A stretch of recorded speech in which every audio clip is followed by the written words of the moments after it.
Shalom, selamat pagi Bapak Ibu Saudara sekalian yang terkasih dalam nama Tuhan kita Yesus Kristus. Inilah hari perhentian yang diizinkan oleh Tuhan untuk kita semua boleh datang beribadah kepadanya. Marilah kita datang dengan hati yang penuh mengucap syukur kepada Tuhan yang senantiasa memelihara kehidupan kita. Di tengah situasi apapun yang terjadi, biarlah damai sejahtera Kristus boleh menyertai Anda dan saya. Marilah kita mengambil doa teduh sejenak sebelum kita memulai ibadah kita pada pagi hari ini.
Jemaat sekalian, dengarkanlah panggilan beribadah. Bersorak-soraklah bagi Tuhan, hai seluruh bumi.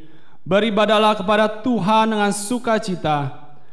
Datanglah ke hadapannya dengan sorak-sorai. Ketahuilah bahwa Tuhanlah Allah. Dialah yang menjadikan kita, dan punya Dialah kita, umatnya, dan kawanan domba gembalanya. Sucilah Dia.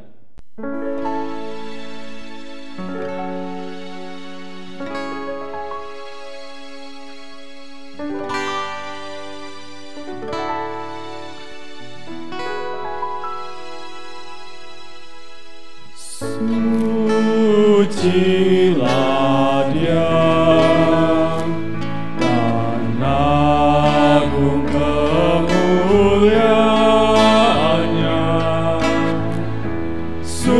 Sucilah Dia, dan layak dipuji.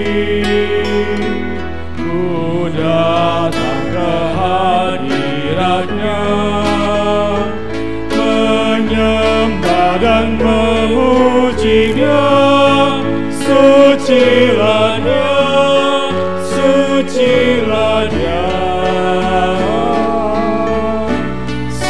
sucilah Dia.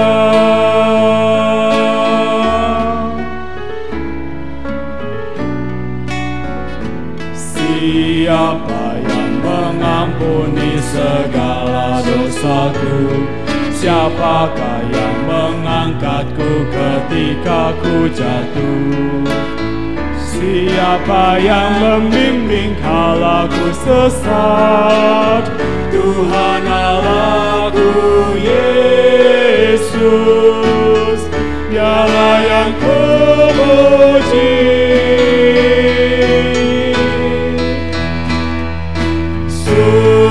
Sucilah Dia, dan agung kemuliaannya. Sucilah Dia, dan layak dipuji. Ku datang ke hadirat-Nya, menyembah dan memuji-Nya. Sucilah Dia, sucilah Dia, sucilah Dia.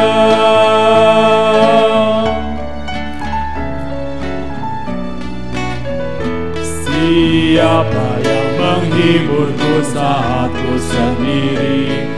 Siapa yang mengetuk dan menjamah hatiku? Siapa layak disembah dimuliakan?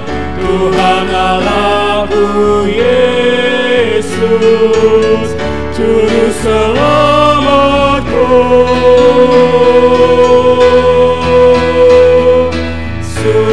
Sucilah Dia dan agung kemuliaannya. Sucilah Dia dan layak dipuji. Ku datang ke hadirat-Nya, menyembah dan memuji-Nya. Sucilah Dia, sucilah Dia, sucilah Dia.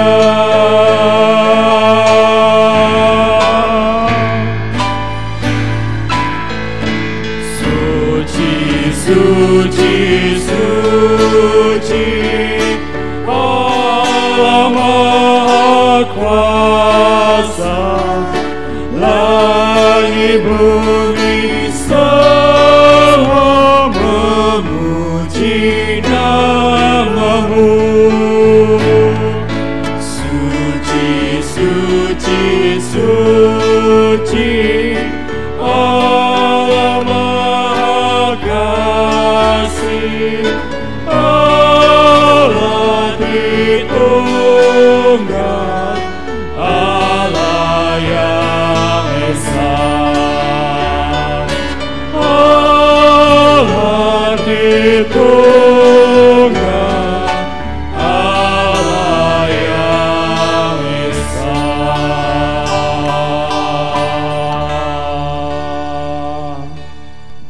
Ya Tuhan Allah, di hadapan hadirat-Mu yang maha kudus, kami umat-Mu sekalian datang pada pagi hari ini.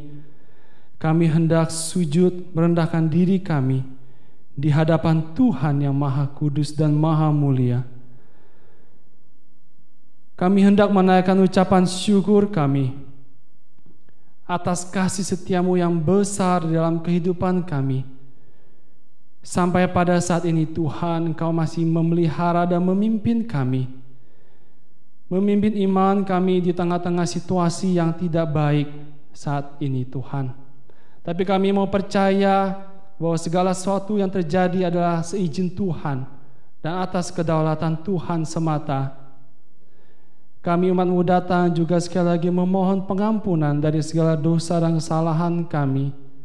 Biarlah Tuhan hati kami didapati layak dan menerima, kiranya Engkau berkenan juga menerima segala puji-pujian syukur kami Tuhan.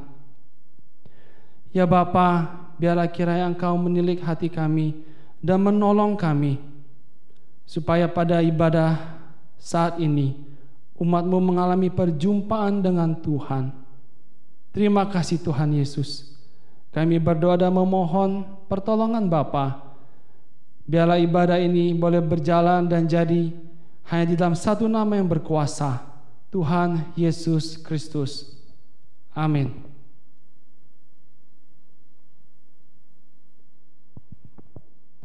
Masuklah melalui pintu gerbangnya dengan nyanyian syukur, ke dalam pelatarannya dengan puji-pujian. Bersyukurlah kepadanya dan pujilah namanya. Sebab Tuhan itu baik, kasih setianya untuk selama-lamanya, dan kesetiaannya tetap turun-temurun. Mari kita memuji nama Tuhan dengan hati yang sungguh bersyukur kepadanya.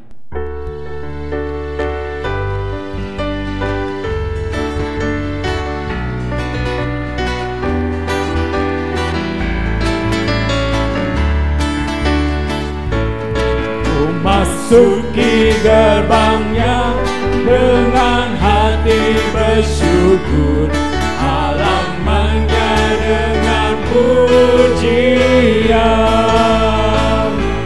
Kataku hari ini harinya Tuhan, ku bersuka sebab Dia girangkanku.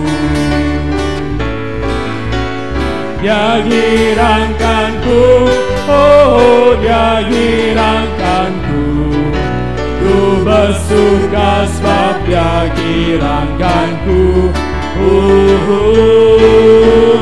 Dia girangkanku, oh Dia girangkanku.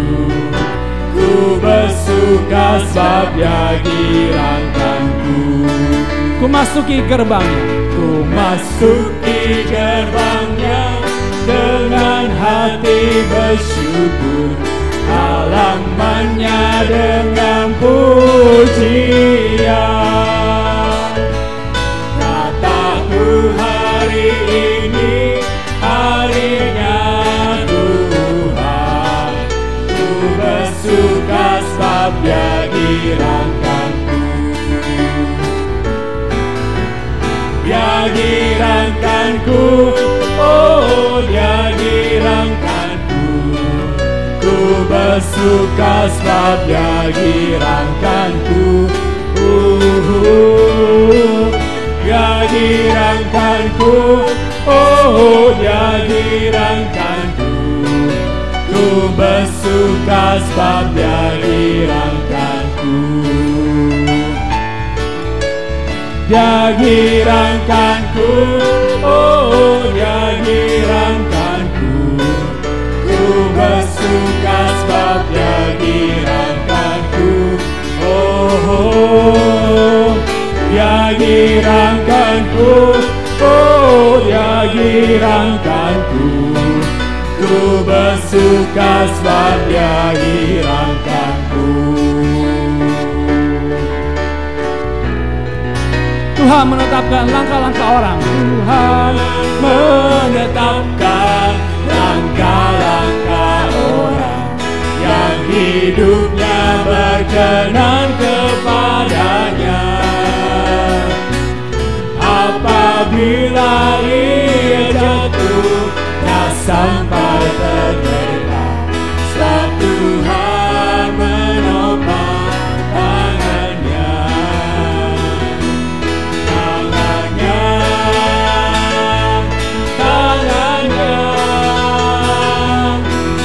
Tuhan menopang tangannya.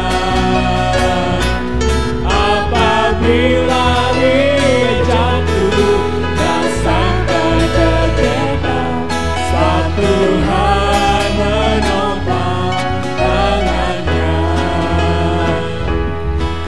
Tuhan menetapkan langkah-langkah orang yang hidupnya berkenan kepadanya. Apabila ia jatuh, tak sampai tergeletak, sebab Tuhan menopang tangannya. Tangannya, tangannya,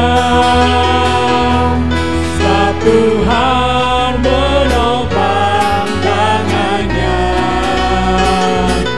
Apabila ia jatuh, tak sampai tergeletak, sebab Tuhan menopang tangannya.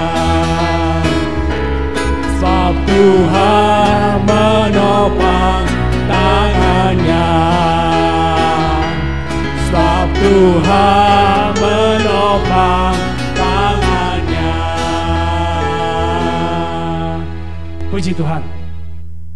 Mari jemaat sekalian kita mempersiapkan hati dan pikiran kita untuk dapat mendengarkan kebenaran firman Tuhan. Lagu ini bercerita kita bagaikan bejana yang diciptakan untuk kemuliaan dan hormat Tuhan.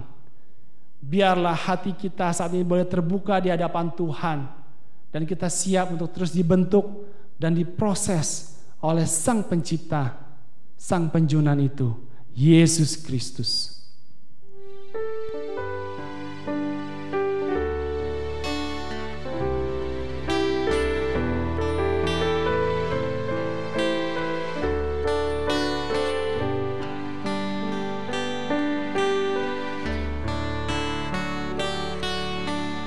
Tuhan mau menyenangkan-Mu.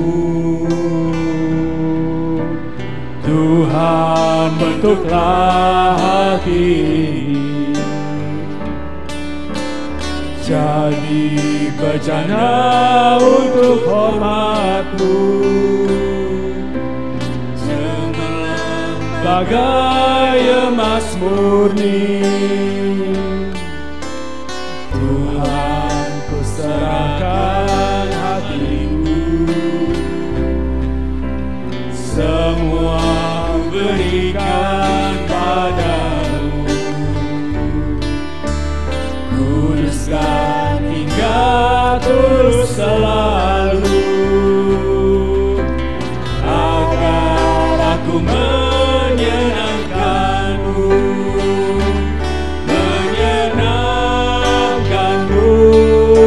senangkan-Mu. Hanya itu kerinduanku, menyenangkan-Mu, senangkan hatimu. Hanya itu kerinduanku.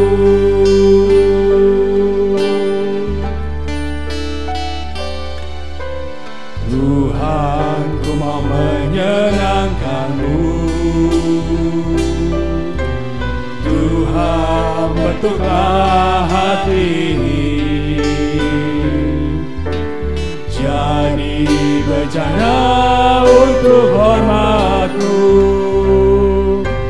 cemerlang bagai emas murni. Tuhan, ku serahkan hatiku, semua ku berikan padamu. Kuduskan hingga tulus selalu, agar aku menyenangkan-Mu, menyenangkan-Mu, senangkan-Mu. Hanya itu kerinduanku, menyenangkan-Mu, senangkan hatimu. Hanya itu kerinduanku, menyenangkan-Mu, senangkan-Mu. Hanya itu kerinduanku, menyenangkan-Mu, senangkan hatimu.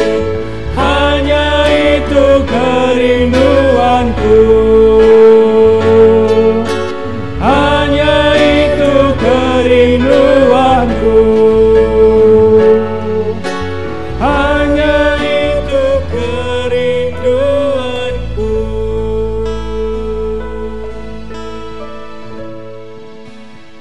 Pujian ini mengingatkan kami akan tujuan kami ya Tuhan, bahwa ketika Engkau meletakkan kami di dunia ini, tidak ada lain selain daripada menyenangkan Tuhan, memuliakan Tuhan, senantiasa menghadirkan Tuhan dalam kehidupan ini. Tuhan, Engkau terus membentuk kami, Engkau terus memimpin kami, menuntun kami, hingga kami boleh melangkah seperti keinginan Tuhan, kehendak Tuhan atas kami. Dan apa yang kami lakukan, apa yang kami kerjakan, apa yang kami bicarakan, dan apa pula yang kami lakukan, biar semua itu Tuhan menyenangkan hati Allah. Tuhan Yesus, tidak mudah bagi kami untuk menjadi duta-duta Tuhan di dunia ini. Kami harus membawa terang di dalam kegelapan dan menjadi garam bagi dunia yang sedang tawar. Tapi Tuhan, inilah yang Engkau telah gariskan dan tetapkan bagi setiap umat-Mu, bahwa kami harus menjadi terang dan menjadi garam. Berkati kami, agar kami semua boleh menjadi berkat bagi banyak orang, dan kami pun senantiasa memuliakan, menyenangkan hati Tuhan. Berkati firman Tuhan yang akan kami dengarkan. Biar Tuhan membentuk kami semakin indah, seindah yang Tuhan mau. Kami rela dan Tuhan bekerja. Dalam nama Yesus kami siap mendengarkan isi hati-Mu. Haleluya. Amin. Amin.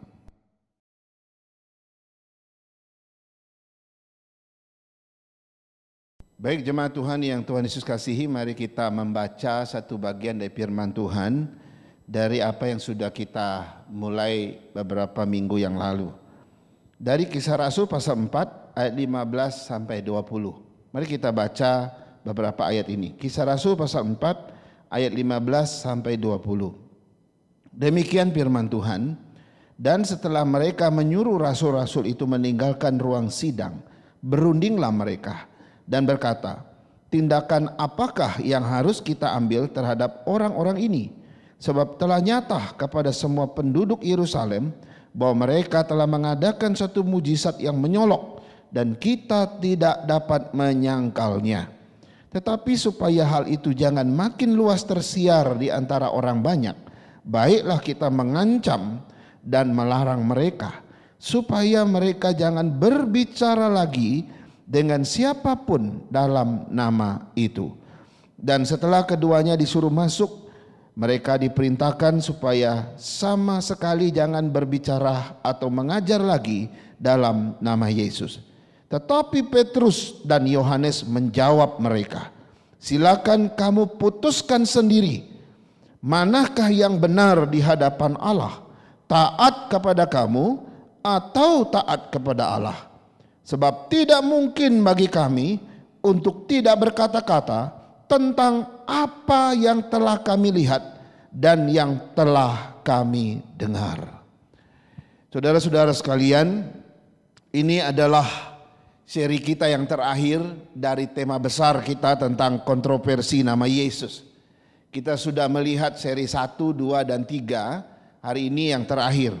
Dan ada begitu banyak perdebatan tentang siapa Yesus, pertentangan tentang diri Yesus, dan persengketaan tentang apa yang Yesus lakukan. Saudara-saudara, itu sebabnya para teolog dan sejarawan Kristen mengatakan bahwa Yesus adalah sosok yang paling kontroversi di sepanjang sejarah manusia. Nah, saudara-saudara sekalian, sebelum kita melihat seri terakhir hari ini, tapi saya ingin mengingatkan Bapak Ibu tentang seri-seri yang sebelumnya secara singkat saja, karena hari ini akan menjadi terakhir dari semua seri ini. Bahwa kita sudah mempelajari 6 poin tentang kontroversi ya tentang Yesus. Yang pertama adalah kontroversi tentang kemesiasan Yesus. Bagi Petrus dan Yohanes, ya khususnya para murid Yesus pada waktu itu, Yesus adalah Mesias yang diutus Allah. Tetapi bagi orang Saduki, imam-imam dan kepala pengawal bait Allah, umumnya orang Israel yang tidak mengenal Yesus, mereka menganggap bahwa Yesus bukanlah Mesias. Jadi ini ada satu perbedaan. Bagi mereka Mesias itu adalah seorang tokoh politik yang akan membebaskan mereka dari penjajahan Romawi. Jadi terjadi kontroversi di sini. Ya, kenapa? Karena versi mereka dan versi para murid tentang Yesus, tentang siapa Yesus, khususnya tentang kemesiasan Yesus, itu terjadi perbedaan yang luar biasa.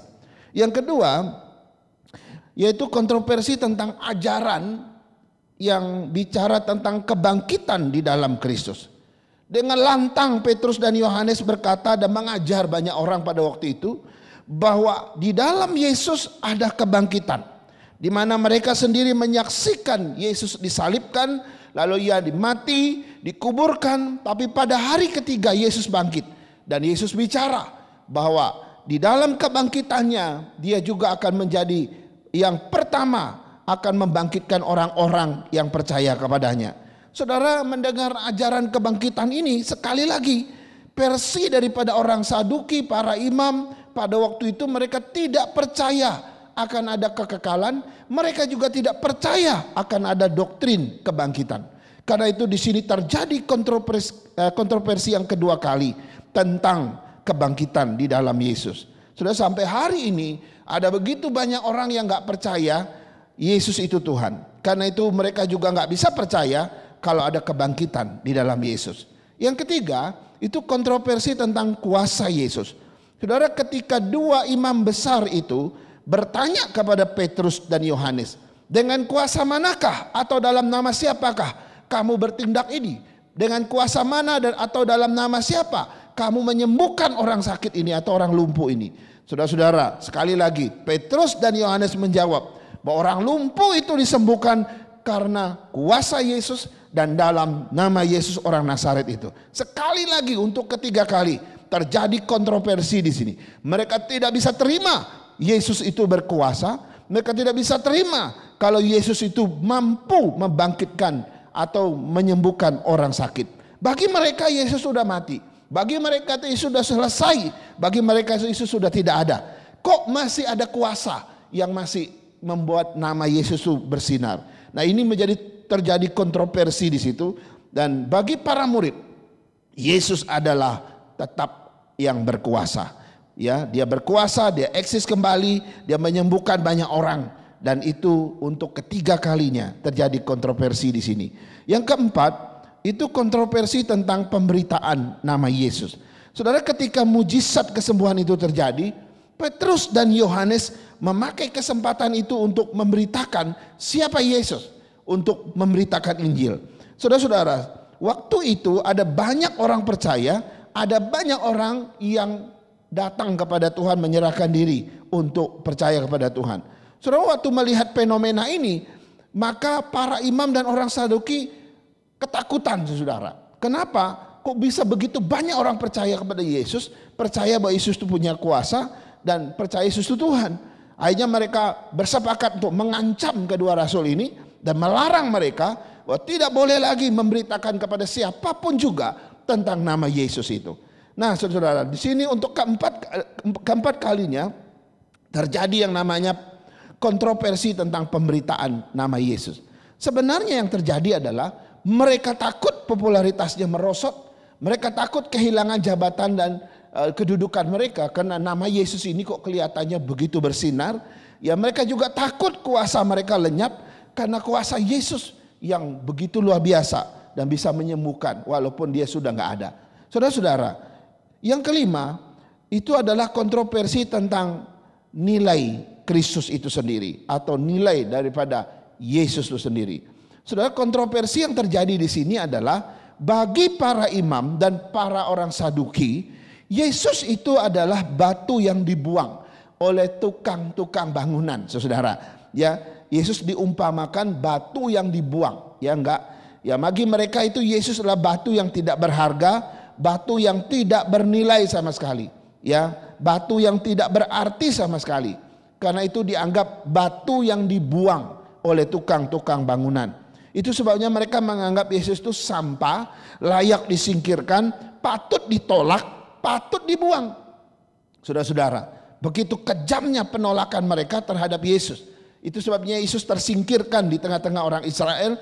Yesus terbuang, Yesus ditolak habis-habisan sampai Yesus dimatikan oleh mereka. Tetapi saudara, bagi Petrus dan Yohanes atau bagi para murid yang mengenal Yesus, Yesus yang tadinya batu buangan justru diubah Tuhan menjadi batu penjuru. Batu penjuru adalah pondasi utama dari sebuah bangunan. Kalau batu ini ditarik maka sebuah bangunan akan roboh. Dan batu penjuru ini adalah pondasi utama yang menopang seluruh beban daripada yang namanya sebuah bangunan. Nah, saudara, yang kedua, dia juga batu yang terpilih. Dia dipilih Tuhan secara khusus untuk diutus ke dunia ini. Anaknya satu-satunya untuk menyelamatkan kita. Lalu dia juga disebut batu yang teruji. Teruji kenapa? Karena dia bersifat kekal, tidak lekang dimakan waktu. Batu ini akan bersifat kekal selamanya. Dan yang menarik yang terakhir, ia juga disebut batu penjuru yang mahal sekali. Kenapa disebut mahal? Karena batu ini atau Yesus ini, dia telah menebus kita dengan harga yang sangat mahal, yaitu dengan tubuhnya yang dihancurkan, dengan darahnya yang ditumpahkan. Saudara-saudara, ini suatu hal yang kontroversi yang luar biasa. Bagi mereka yang tidak percaya, Yesus tidak bernilai. Tapi bagi engkau yang percaya, Yesus itu sangat bernilai dan berharga. Yang keenam, kontroversi yang keenam yang sudah kita renungkan, yaitu kontroversi tentang nama Yesus, nama yang menyelamatkan. Ya, nama Yesus, nama yang menyelamatkan. Petrus dan Yohanes dengan clear menyatakan begini. Mereka berkata, dan keselamatan tidak ada di dalam siapapun juga selain di dalam Dia, sebab di bawah kolong langit ini tidak ada nama lain yang diberikan kepada manusia yang olehnya kita dapat diselamatkan. Artinya apa saudara? Artinya adalah Yesus satu-satunya juru selamat. Di luar Yesus tidak ada juru selamat yang lain. Ya, ini firm bagi para murid. Ini clear bagi para rasul. Ya, Yesus satu-satunya juru selamat di bawah kolong langit ini, dan di luar Yesus tidak ada yang lain. Tetapi bagi orang Saduki berbeda. Bagi para imam pada waktu itu berbeda. Bagi orang Farisi pada waktu itu juga berbeda. Bagi mereka bahwa Yesus bukanlah juru selamat. Ya, yang kedua, kalaupun ia juru selamat, maka ia bukan satu-satunya. Masih ada juru selamat yang lain. Ini bagi pemahaman orang Yahudi pada zaman itu. Karena itu bagi mereka enggak begitu sesuatu yang urgent untuk percaya Yesus. Bahkan mereka menganggap ini ada suatu hal yang enggak layak untuk dipercayai. Karena mereka enggak percaya Yesus itu juru selamat. Dan itu sebabnya mereka tetap tidak bisa percaya, ya apalagi terima Yesus sebagai Tuhan juru selamat mereka. Bagi mereka Yesus itu cuma anak tukang kayu kok, gitu ya. Ia lahir dan dibesarkan di kota Nazaret. Ya, ia bukan Tuhan yang bisa menyelamatkan. Ia hanyalah manusia biasa yang tidak bisa apa-apa. Ya, mereka kenal siapa Yesus dari kecil sampai besar. Mereka tahu latar belakangnya. Mereka mengenal dia sebagai anak yang biasa seperti anak manusia yang lain. Karena itu bagi mereka nggak mungkin namanya seorang juru selamat. Karena itu saudara, kontroversi yang ke-6 ini membuat kontroversi sampai hari ini. Saya mau pastikan agar engkau melihat siapa Yesus. Ya, Yesus berkata, akulah jalan, kebenaran dan hidup. Tidak ada seorang pun yang bisa sampai kepada Bapa kalau tidak melalui aku. Apakah engkau percaya Yesus juru selamat? Saya nggak tahu. Atau engkau percaya Yesus cuma manusia biasa? Saudara-saudara, kontroversi ini akan terus terjadi sampai ia datang. Nah, ini sudah kita renungkan, ada 7 poin kontroversi tentang siapa Yesus, apa yang dilakukannya, bagaimana ia. Ya, sekarang yang terakhir hari ini, poin yang ke-7, poin yang terakhir, yaitu kontroversi tentang ketaatan. Ya, kontroversi tentang ketaatan. Saya mau baca ayat 19 dan ayat 20 yang tadi kita sudah baca. Demikian firman Tuhan. Tetapi Petrus dan Yohanes menjawab mereka, silakan kamu putuskan sendiri, manakah yang benar di hadapan Allah, taat kepada kamu atau taat kepada Allah. Sebab tidak mungkin bagi kami untuk tidak berkata-kata tentang apa yang kami lihat dan yang telah kami dengar. Saudara-saudara, kedua ayat ini muncul sebagai jawaban Petrus dan Yohanes atas ancaman dan larangan yang dilontarkan para imam besar kepada mereka. Ya, ini muncul sebagai jawaban pembelaan diri atau pernyataan sikap yang tegas atas larangan dan ancaman yang mereka terima dari para imam itu. Bahwa para imam itu mengancam mereka dan melarang mereka dengan keras agar kedua rasul ini jangan lagi berbicara kepada siapapun juga tentang nama Yesus. Kemudian sebagai jawaban Petrus dan Yohanes, mereka dengan tegas dan lantang berkata, silakan kamu putuskan sendiri, mana yang benar di hadapan Allah, taat kepada kamu atau taat kepada Allah. Bagi kami tidak mungkin tidak berkata-kata tentang apa yang kami lihat dan tentang apa yang kami dengar. Saudara-saudara, ini jawaban yang luar biasa. Saudara, saya mau membawa kita lebih dalam tentang ayat ini. Dari jawaban Petrus dan Yohanes ini atau 2 ayat ini, ada 2 pelajaran tentang ketaatan yang luar biasa menarik. Yang pertama adalah benar atau tidak benarnya sebuah ketaatan itu harus dinilai di hadapan Allah. Ini pelajaran pertama. Ya, dari 2 ayat yang terakhir itu. 19 dan 20. Benar atau tidak benarnya sebuah ketaatan itu harus ditentukan, dinilai di hadapan Tuhan. Saudara, sering kali kita menilai ketaatan seseorang di hadapan manusia, bukan? Dan kita pasti salah kalau kita pegang prinsip ini. Atau seringkali kita menunjukkan ketaatan kita sendiri di hadapan manusia, bukan di hadapan Allah. Ya, padahal yang berhak menilai ketaatan kita cuma Tuhan kok, bukan manusia. Banyak orang kalau di depan manusia mereka kelihatan taat, mereka kelihatan setia. Ya, kalau orang Bangka bilang kelihatan tauhid ya, tauhid atau tauhid ya. Ya, kelihatan alim atau kelihatan rohani sekali di depan manusia. Kita bisa tunjukkan bahwa betapa saya setia, betapa saya taat di depan manusia. Padahal ketaatan yang sesungguhnya harus ditunjukkan di depan Tuhan, bukan di depan manusia. Kenapa? Karena penilaian ketaatan yang sesungguhnya nanti itu Tuhan yang tentukan. Ya, saya lebih senang kalau ketaatan saya dinilai baik oleh Tuhan, bukan oleh manusia. Tapi ada banyak orang gak peduli dengan Tuhan, yang penting di depan manusia ketaatannya, kesetiaannya dinilai begitu baik. Ya, tetapi saudara, kalau kita melihat ini, sebenarnya ketaatan para rasul ini adalah ketaatan di hadapan Tuhan. Itu yang ingin mereka katakan. Ya, bukan ketaatan kepada manusia. Berbeda dengan orang-orang Saduki waktu itu, orang-orang Farisi saat itu, imam-imam yang melayani di rumah Tuhan pada waktu itu, di luar mereka kelihatan taat, ya, di mata manusia mereka kelihatan setia kepada Tuhan, tapi sesungguhnya di hadapan Tuhan tidak sebenarnya. Itu sebabnya Yesus pernah mengecam orang Farisi, mengecam orang Saduki, bahkan mengecam ahli-ahli Taurat. Tuhan Yesus pernah berkata bahwa orang Farisi, orang Saduki itu seperti kuburan. Ya, dari luar berlabur warna putih, ya begitu bagus, tetapi di dalamnya penuh kebusukan, tulang belulang. Wah, saudara-saudara, ini suatu teguran yang sangat keras. Kita mengejar ketaatan di depan Tuhan atau kita mengejar ketaatan di depan manusia? Harusnya kesetiaan kita mesti kayak para rasul ini. Mereka taat hanya kepada Tuhan. Itu sebabnya dengan berani Petrus bilang, silakan nilai mana yang benar menurut kamu di hadapan Tuhan.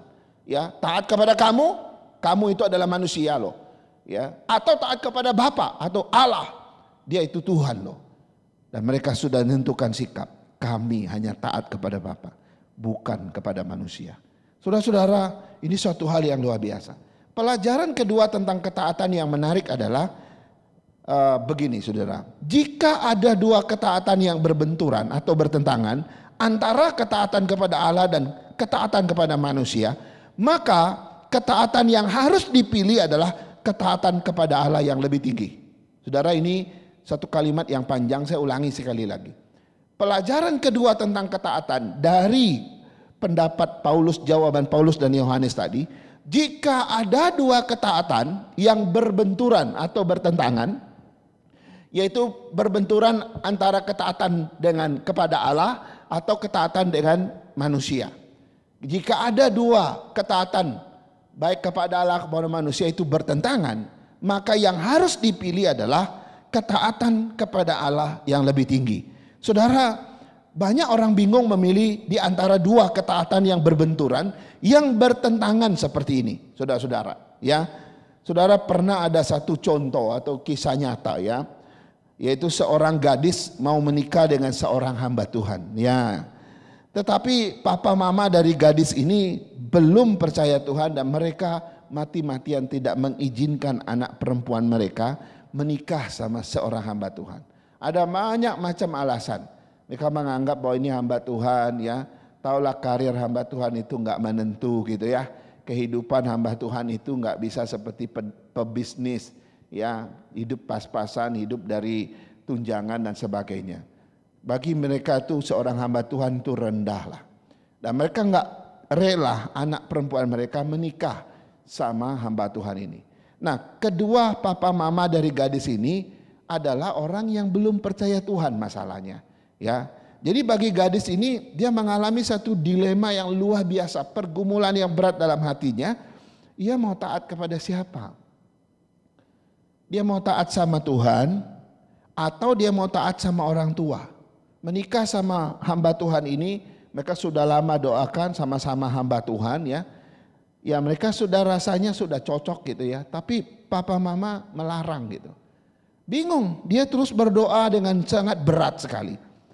Ya, mau taat sama Tuhan atau mau taat sama orang tuanya yang melarang dia menikah dengan hamba Tuhan itu. Akhirnya si gadis ini datang kepada seorang hamba Tuhan senior, ya, untuk berkonsultasi. Ia kemudian mendapat bimbingan yang luar biasa. Ya, Alkitab bukannya mengajar tidak hormat orang tua, tapi Alkitab pernah berkata, taatilah kedua orang tuamu di dalam Tuhan.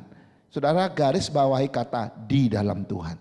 Bimbingan hamba Tuhan ini menyatakan begini, oke, kedua orang tuamu bukanlah orang yang di dalam Tuhan.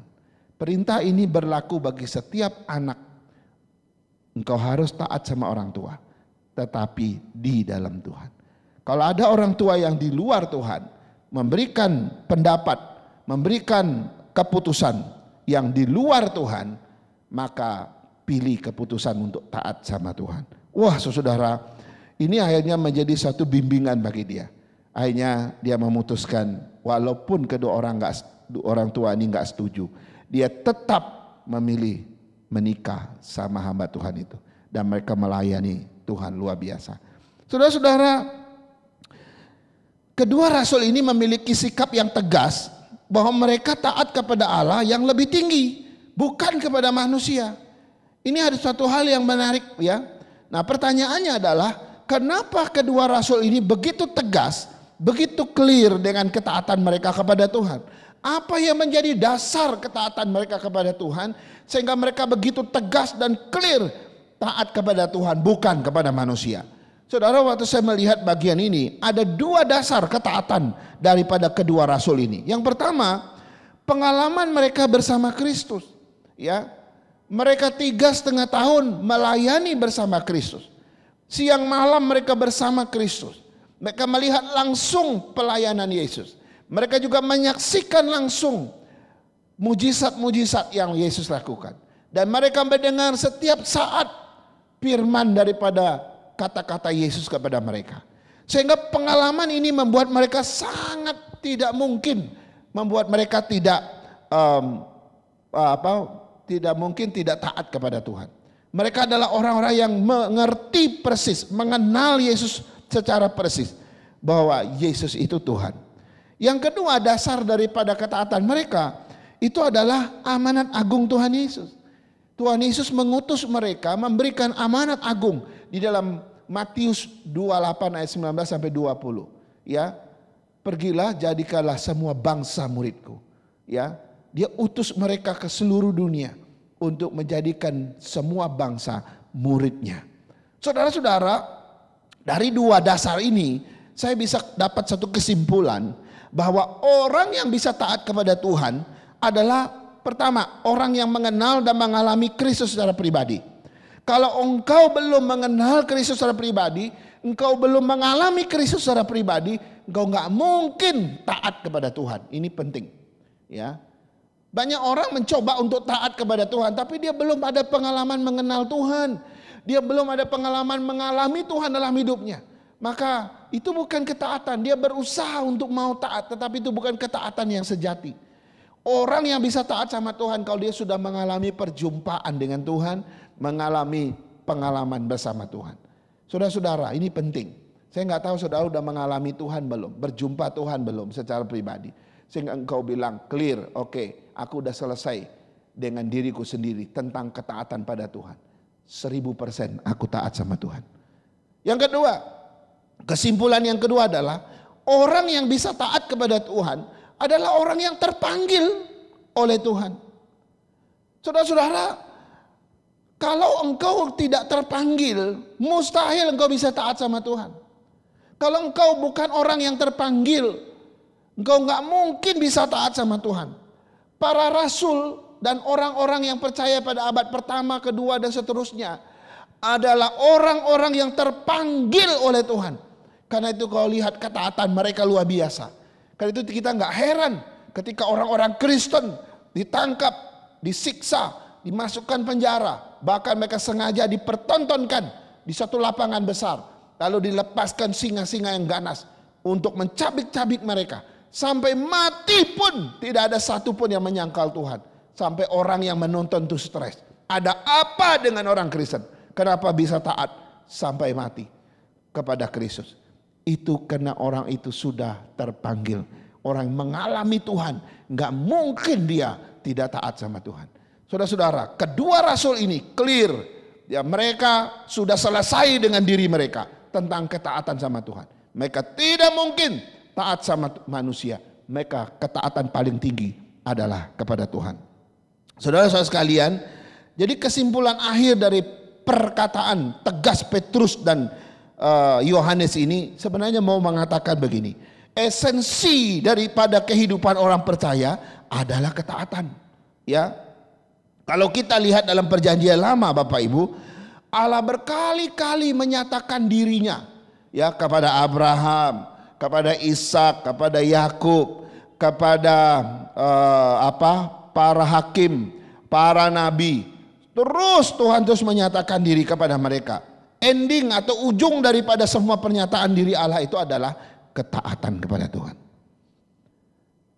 Ketika Tuhan menyatakan diri, maka ujungnya adalah orang itu akan taat sama Tuhan. Ketika Allah menyatakan diri kepada para hakim-hakim, ujung-ujungnya semua akan melakukan kehendak Tuhan. Ketika Allah menyatakan diri kepada para nabi, maka pada akhirnya semua nabi yang dinyatakan diri Allah itu, mereka akan taat pada Tuhan. Jadi esensi daripada kehidupan orang percaya, esensi daripada kehidupan orang yang beriman itu bicara ketaatan. Jadi kalau engkau orang beriman, mesti engkau orang yang taat. Kalau engkau orang yang percaya Tuhan, engkau mesti orang yang taat. Tapi kalau engkau mengaku engkau orang percaya, terima Yesus, engkau bilang aku pengikut Kristus, tapi engkau tidak taat, ada tanda tanya besar di situ.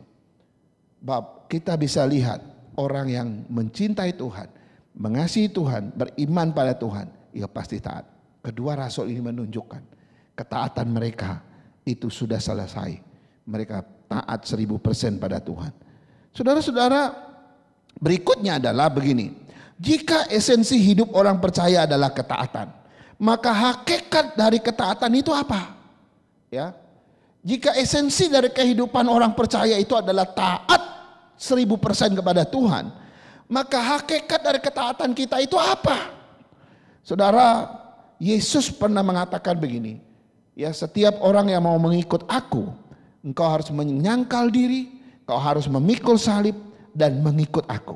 Saudara, perkataan Yesus ini, Yesus sedang mau mengatakan bahwa esensi dari ketaatan kepadaku adalah engkau mesti seorang yang bisa menyangkal diri. Engkau mesti seorang yang bisa memikul salib.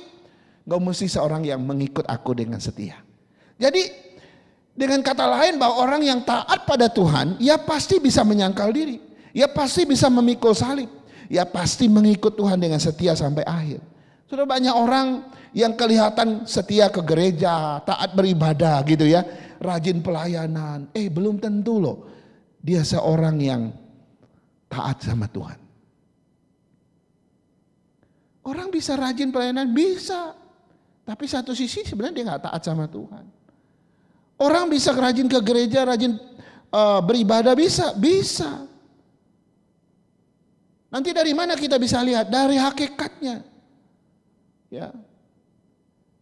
Dia kadang-kadang kita bilang, ayo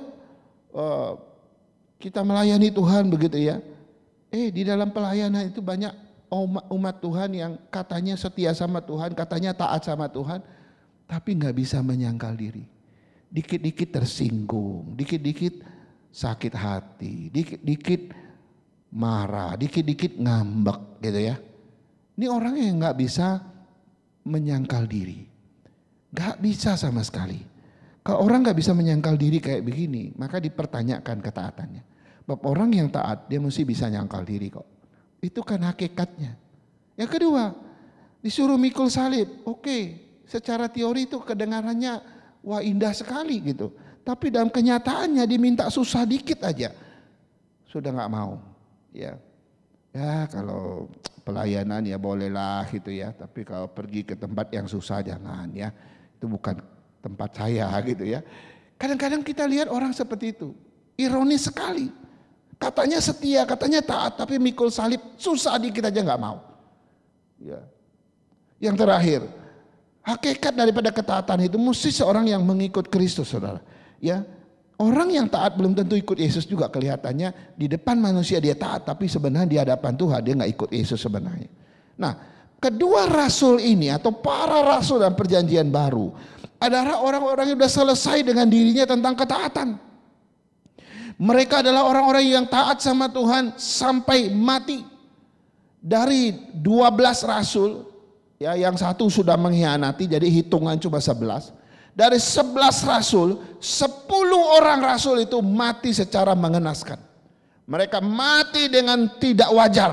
Hanya satu yang mati tua, yaitu Rasul Yohanes. Karena dia yang paling muda dan dia yang paling terakhir mati. Karena dia harus menulis kitab Wahyu di Pulau Patmos. Tapi 10 yang lain, ada yang mati disalib terbalik, ada yang dipenggal kepalanya, ada yang dibakar, ada yang digoreng. Mereka tahu di depan mata mereka akan dihukum dengan sadis seperti itu. Tapi apakah ketaatan mereka merosot? Apakah ketaatan mereka berkurang pada Yesus? Enggak. Malah mereka bilang, salah satu murid Yesus pernah berkata begini, aku sungguh-sungguh bersyukur karena pada akhirnya aku bisa menderita, dapat bagian dari penderitaan Kristus. Setelah itu dia dibunuh. Kami di Pemuda pernah belajar tentang satu persatu murid Yesus. Waduh, itu menggugah hati luar biasa. Mereka adalah orang-orang yang clear dengan ketaatan kepada Tuhan. Sekalipun di depan mata mereka tahu mereka akan dibunuh dengan sadis, ketaatan mereka tidak berkurang. Ketaatan mereka tidak merosot sama sekali. Saudara, orang yang sudah selesai dengan dirinya tentang ketaatan kepada Tuhan, dia tetap akan bertahan walaupun situasinya berat, walaupun situasinya penuh kontroversi, walaupun hidupnya begitu crowded, walaupun zaman-zaman daripada masa-masa daripada hidupnya penuh tantangan kesulitan, dia akan tetap setia, dia akan tetap taat sampai akhir. Karena dia sudah selesai dengan dirinya tentang ketaatan kepada Tuhan. Kedua rasul ini menjadi contoh bagi kita. Biarlah di tengah-tengah COVID-19, mau hidup kita terasa berat, ya, penghasilanmu terus berkurang, keadaan ekonomi terus menggoncang-goncang kita, ya, masa depan kita kelihatan tidak pasti. Kalau engkau seorang yang sudah selesai ketaatan sama Tuhan, kau tidak akan goyah, kau akan setia sampai akhir, sampai garis finish seperti Rasul Paulus. Pada akhirnya dia dipenggal dan dia berkata, aku telah mencapai garis akhir, aku telah menyelesaikan pekerjaan yang baik. Sekarang tersedia mahkota bagiku yang luar biasa. Saya mau kita seperti kedua rasul ini. Mau taat sama Tuhan atau taat kepada manusia? Mari kita clearkan ketaatan kita. Pilihlah ketaatan kepada Tuhan yang lebih tinggi, bukan kepada manusia. Tuhan Yesus memberkati. Mari kita berdoa. Tuhan, terima kasih. Kami bersyukur dan berterima kasih. Karena sekali lagi kami diingatkan Tuhan, dari semua kontroversi tentang Yesus. Kontroversi yang terakhir pada hari ini bicara tentang ketaatan. Seringkali kami bingung, mau lebih taat sama manusia atau lebih taat sama Tuhan. Bahkan seringkali kami keliru. Kami lebih banyak taat kepada manusia daripada taat kepada Tuhan. Tuhan, hari ini teladan kedua murid-Mu luar biasa. Mereka telah selesai dengan ketaatan mereka kepada Tuhan. Mereka sudah clear dengan ketaatan mereka kepada Allah. Apapun yang terjadi, mereka pilih taat sama Tuhan. Mereka lebih takut sama Tuhan daripada takut kepada manusia. Biarlah kami juga menjalani hidup kami seperti ini.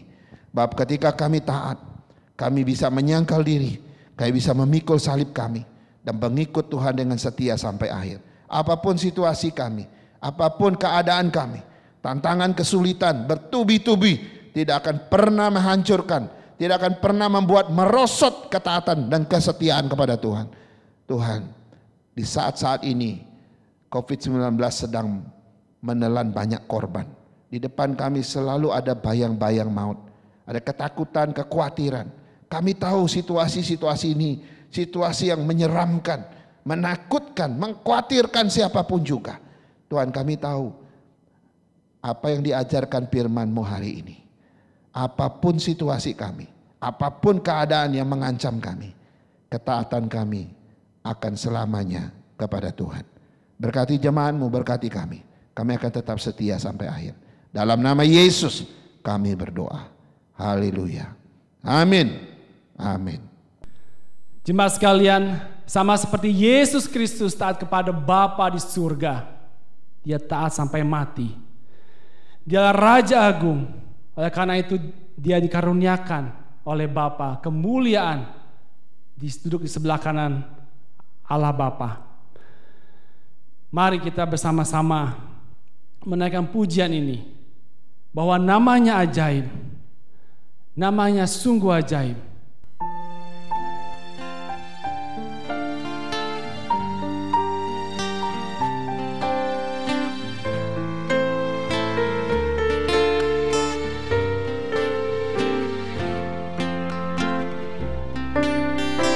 His name is wonderful.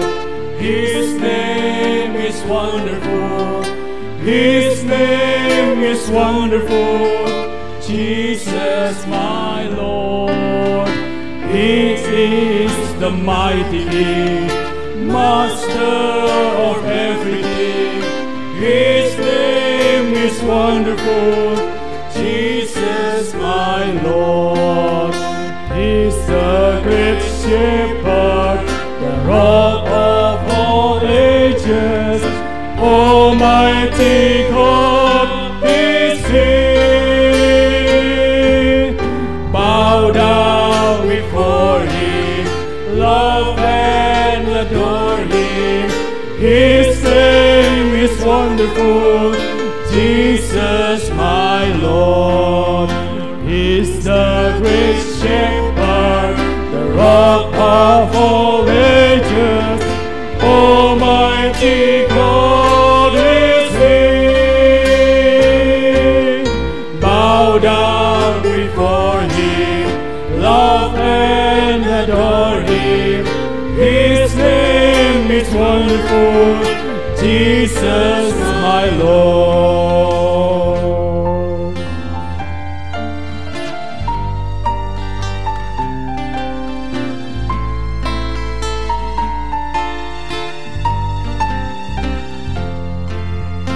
He's the great shepherd, the rock of all ages.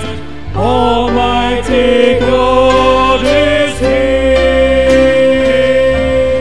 Bow down before Him, love and adore Him. His name is wonderful, Jesus my Lord. Jesus my Lord. Jesus my Lord. Jemaat Tuhan, kita akan mengakhiri ibadah kita dengan pujian doksologi.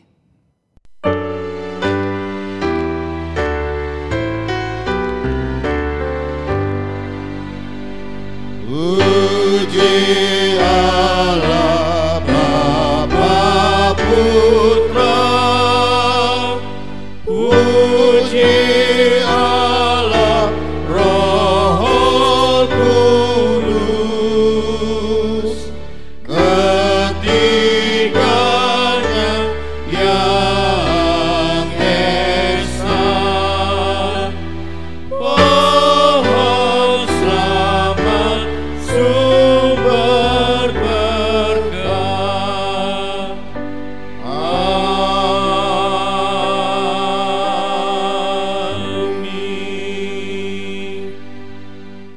Jemaat Tuhan yang Tuhan Yesus kasihi, mari kita kembali ke tempat kita masing-masing. Kita pulang sebagai orang yang taat sama Tuhan sampai pada akhirnya. Kita pikul salib kita dan ikut Yesus selama-lamanya. Terimalah berkat-Nya. Kiranya kasih dari Allah Bapa kita, anugerah dari Tuhan kita Yesus Kristus, penghiburan dan penyertaan serta pemeliharaan dari Allah Roh Kudus kiranya menyertai dan memimpin saudara-saudara sekalian hari ini, besok dan seterusnya sampai hari Maranatha Tuhan Yesus datang menjemput kita saleh-salehnya. Amin. Amin.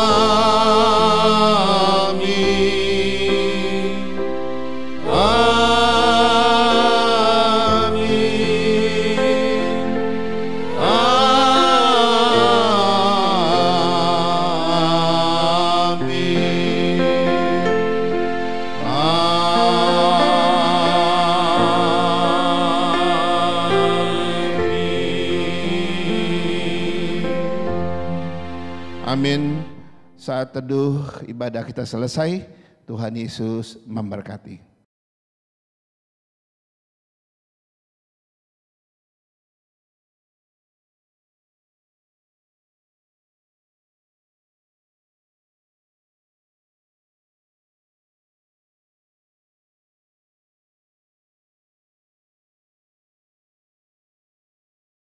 Shalom Bapak Ibu Saudara-saudara sekalian, selamat hari Minggu, selamat beribadah, dan kami berdoa ibadah-ibadah kita boleh menjadi berkat bagi Bapak Ibu dimanapun berada, khususnya menguatkan, menghibur, dan menumbuhkan iman di tengah-tengah COVID-19 ini. Ada beberapa warta yang ingin kami sampaikan. Pertama, kami terus ingatkan jadwal-jadwal ibadah online kita.